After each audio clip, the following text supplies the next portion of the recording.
रात का समय था। गांव चंद्रपुर में सन्नाटा पसरा हुआ था। चारों ओर बस झींगरों की आवाज और ठंडी हवा की सरसराहट। गांव के लोग जल्दी सो जाते थे, लेकिन उस रात हर घर के दरवाजे बंद थे और हर आंख में डर।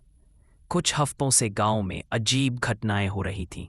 मवेशी मर जाते, लोग बीमार पड़ते और रात में किसी के रोने की आवाजें आती। लोग कहते, किसी ने। चौपाल पर गांव वाले बैठे थे। लालटेन की हल्की रोशनी में सबके चेहरे पीले पड़ रहे थे। रघुनाथ बोला, ये कोई आम बीमारी नहीं है। किसी ने टोटका किया है हमारे गांव पर। बूढ़े नंदू बोले, कल मैंने खुद देखा। मंदिर के पीछे एक औरत काले कपड़े में कुछ बिखेर रही थी। क्या? सबके मुंह से एक साथ निकला। गांव के एक कोने में मोहन का घर था। उसकी पत्नी सुनीता कई दिनों से बीमार थी।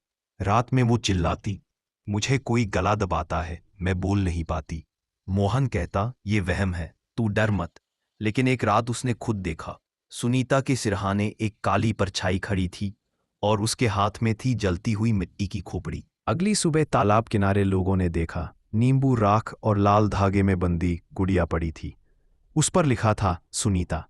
गांव में अफरा तफरी मच गई। सब बोले, ये तो टोटके की निशानी है। गांव के पुजारी पंडित हरिदास ने कहा, आज रात हमें पूजा करनी होगी, वरना पूरा गांव बर्बाद हो जाएगा। रात गहराने लगी।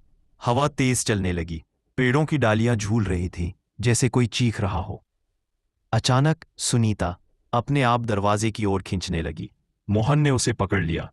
सुनीता, रुक जा। लेकिन उसका शरीर मानो किसी अदृश्य ताकत के वश में था।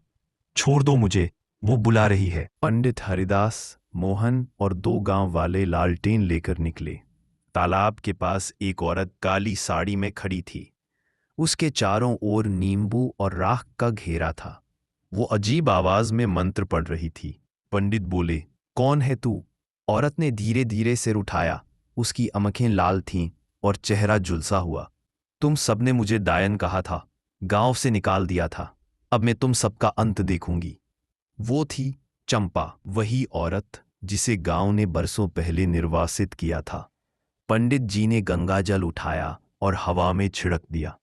चंपा चीखी, रुको, ये मंत्र मेरी आत्मा को जला देंगे। लेकिन अब देर हो चुकी थी। हवा में आग की गंध फैल गई। आकाश में काला धुआं उठने लगा और देखते ही देखते चंपा का शरीर राख बन गया। दासी पात पर सुनीता बेहोश होकर गिर गई। कुछ देर बाद उसकी सांसें सामान्य हुईं। मोहन, क्या हुआ था मुझे? मोहन की आंखों से आंसू बह निकले।